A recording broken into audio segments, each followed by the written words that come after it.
নমস্কার বন্ধুরা, ভদ্রসহ study centre চ্যানেলে তোমাদের প্রত্যেকে স্বাগত।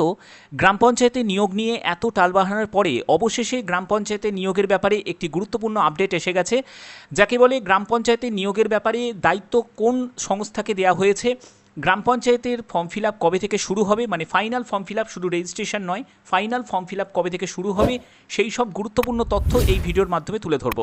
ভিডিওটা প্রত্যেকের জন্য খুব ইম্পর্টেন্ট। দেখো তো, দেখতে পাচ্ছ আমি পিডিএফটা ওপেন করে নিয়েছি।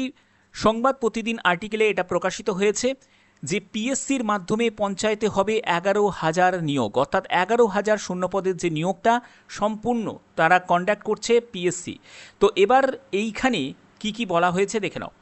বলছে যে কর্মীর অভাবে ভুগছে পঞ্চায়েতগুলি, তাই চলতি বছরই 11,000 কর্মী নিয়োগের প্রক্রিয়া শুরু করতে চলেছে রাজ্যের পঞ্চায়েত দপ্তর। সোমবার দিলীপ ঘোষ তবে এবার নিয়োগ পদ্ধতিতে বদল আসছে। এবার পাবলিক সার্ভিস কমিশন মানে পিএসসির মাধ্যমে পঞ্চায়েতে নিয়োগ হবে।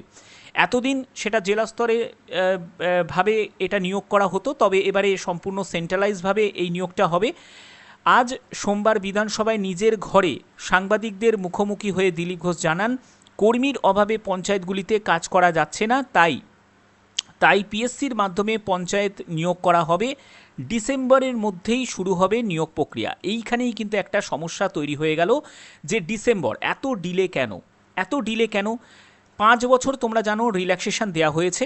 তো এই 5 বছর রিল্যাক্সেশনটা শুধুমাত্র 2 বছরের জন্য, ঠিক আছে? এই 2 বছর ধরে এই 5 বছরের রিল্যাক্সেশনটা পাবে। তাহলে এখানেই তো প্রায় শেষের দিকে চলে গেল, মানে বছরের শেষের দিকে চলে গেল। ডিসেম্বরে নিয়োগ প্রক্রিয়া, তারপরে সম্পূর্ণ মানে এই প্রসেসগুলো কমপ্লিট করতে করতে ছেলেমেয়েরা হাতের সময়টা আর কোথায় পেল?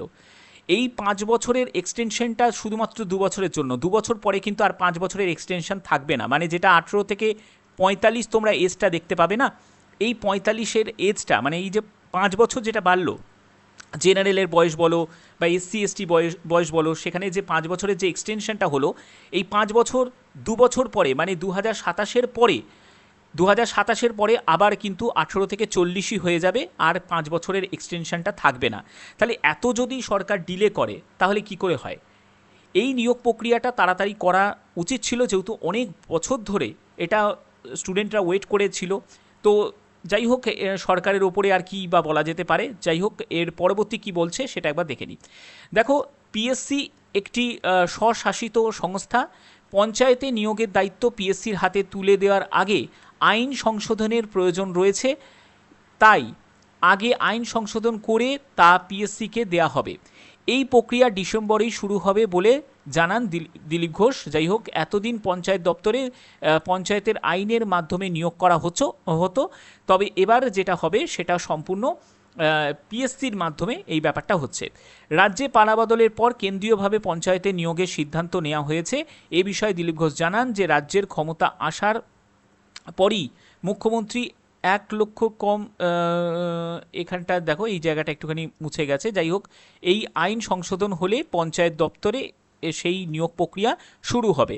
অর্থাৎ প্রথমে আইন প্রণয়ন হবে, যেহেতু এবারে পিএসসিকে দায়িত্ব দেওয়া হচ্ছে, তো যে আইন সংশোধন হবে, আইন সংশোধন হওয়ার পরেই কিন্তু তারা নোটিফিকেশন জারি করে সম্পূর্ণ প্রক্রিয়াটা শুরু করবে। এবার রাজ্যে পালাবদলের পর পঞ্চায়েতের কাজকর্ম ব্যাহত হয়েছে, বেশিরভাগ পঞ্চায়েত এখনও তৃণমূলের দখলে। তো এই সব ব্যাপারগুলো নিয়ে বলা হয়েছে। যাই হোক, এগুলো নিয়ে আমাদের খুব একটা বেশি ইম্পর্টেন্ট নেই। আসল যে কথাটা সেটা হলো এই যে 5 বছরের যে বয়সের যে ছাড়টা দেওয়া হলো, মানে এজ রিল্যাক্সেশন যে 5 বছর দেওয়া হলো, তো এই 5 বছর রিল্যাক্সেশনটা দিয়ে লাভটা তাহলে কী হলো? 2 বছর তো বলতে গেলে এবার এই নোটিফিকেশান এই হ্যানা ত্যানা করতে করতেই তো কত সময় লেগে যাবে। তাহলে যে 2 বছরের জন্য যে এই 5 বছরের যে পিরিয়ডটাকে দেওয়া হলো, তাহলে স্টুডেন্টের লাভটা কোথায় হলো? সেই ইউটিলাইজটা করবেটা তাহলে কীভাবে? প্রশ্নটা কিন্তু এখানে রয়ে গেল। তোমরা অবশ্যই কমেন্টে জানাবে তোমাদের মতামত কি, এটা কি ঠিক কাজ করলো না এটা ভুল কাজ করলো, এত ডিলে কেন? যদি একটু তাড়াতাড়ি ব্যবস্থাটা করা যেত। এখনও পর্যন্ত সরকার আসার পরে এখনও কোনো সেরকম নোটিফিকেশান কিন্তু জারি করেইনি, যেটা পার্মানেন্ট কোনো রিক্রুটমেন্টের নোটিফিকেশান। তো ভালোই কিন্তু দেরি হচ্ছে। স্টুডেন্টরা যে জন্য এই পরিবর্তনটা এনেছে, এই পরিবর্তনটা আসার পরে স্টুডেন্ট প্রত্যেকে আশা করেছিল যে একটা নোটিফিকেশান জারি হবে, যে নোটিফিকেশানে অনেকেই আবেদন করতে পারবে, সেটা পিএসসি হোক বা যাই হোক না কেন, অন্তত অ্যাটলিস্ট একটা নোটিফিকেশান জারি করাটা দরকার রয়েছে, ঠিক আছে? কিন্তু সেক্ষেত্রে এই গ্রাম পঞ্চায়েতের নিয়োগটা একেবারে চলে গেল ডিসেম্বরে, মানে বছরের একেবারে শেষে। তোমাদের মতামত কি? এটা কি কাজ হচ্ছে? এটা কি সত্যিই ভালো কিছু হচ্ছে, না আবার সেই আগের মতনই সব কিছু দেরিতেই হবে? তোমাদের মতামত অবশ্যই তোমরা কমেন্টে জানাবে। বাদবাকি যে কোনো আপডেটের জন্য অবশ্যই চ্যানেলটিকে সাবস্ক্রাইব করে রাখবে, বেল আইকনটাকে অল করে রাখবে। এখনের মতো এটুকুই, টাটা।